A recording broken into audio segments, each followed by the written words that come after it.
मूलधन जिसका आदान प्रदान शुरू में हम लोग करते हैं उसको मूलधन बोलते हैं। ब्याज किसको बोलते हैं? तो उस पैसे पे जितना एक्स्ट्रा रुपया लेना होता है या बैंक लेता है उसको क्या बोलते हैं? ब्याज बोलते हैं। दर किसको बोलते हैं? तो हर 100 रुपया पे जितना एक्स्ट्रा रुपया देना पड़ा उसको क्या बोलते हैं? दर बोलते हैं। समय किसको बोलते हैं? जितने समय के लिए पैसा कस्टमर के पास रहा। जैसे मुझे बैंक ने 1 लाख रुपया दिया, या मान लो कि 100 रुपया मुझे बैंक ने दिया, अब मैंने इस रुपया को अगर 14 वर्ष के लिए अपने पास रखा तो समय कितना हो जाएगा? 14 ईयर। अगर मैं इसको 5 ईयर के लिए अपने पास रखूं तो समय कितना हो जाएगा? 5।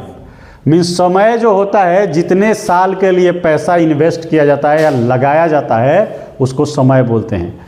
लेकिन यहाँ पे समय में 3 चीज़ें आपको मिलेगी। सबसे पहले लिखेगा कि ब्याज वार्षिक संयोजन हो रहा है, वार्षिक संयोजन।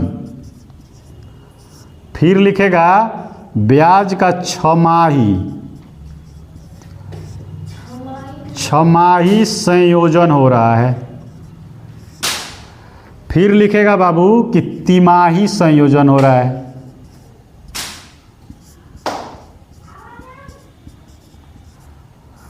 मीन्स ब्याज का संयोजन, संयोजन का मतलब क्या होता है? जुड़ना, जुड़ाव। 2 चीज़ों को अगर आपस में जोड़ा जाए तो उसको क्या बोलते हैं? संयोजन। वार्षिक संयोजन का मतलब, तो वार्षिक संयोजन किसका है? ब्याज का है ये। तो ब्याज किस में जुड़ता है?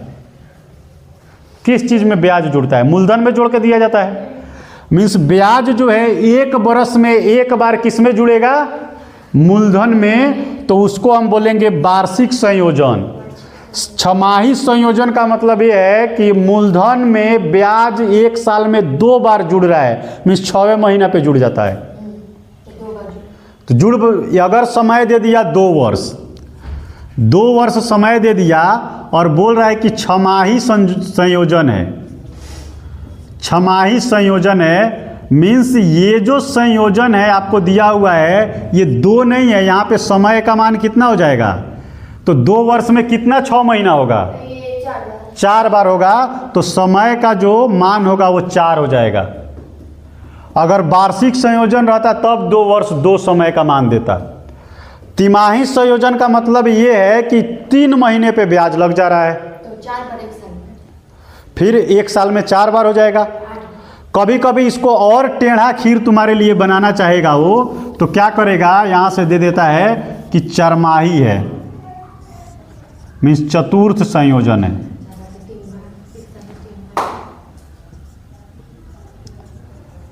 चतुर्थ संयोजन का मतलब क्या है कि 4 महीने में 1 बार ब्याज लग रहा है, तो 1 साल में कितने बार लगेगा?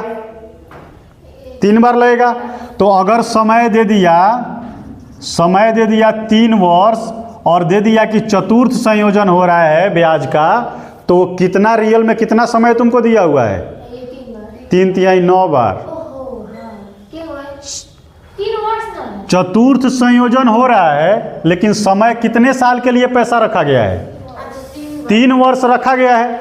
और संयोजन चतुर्थ संयोजन हो रहा है, मीन्स 4 महीने पे ब्याज लग जा रहा है। तो 1 वर्ष में 3 बार लगा, तो 3 वर्ष में कितने बार लगेगा?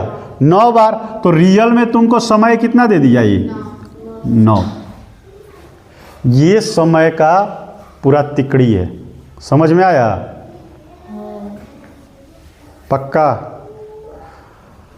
तुमको मूलधन समझा दिया, दर समझा दिया, ब्याज समझा दिया, समय समझा दिया। अब यहाँ पे जितने भी इसके लिए ज़रूरी चीज़ें सब समझा दिया। अब चलते हैं सूत्र पे। चक्रवृद्धि ब्याज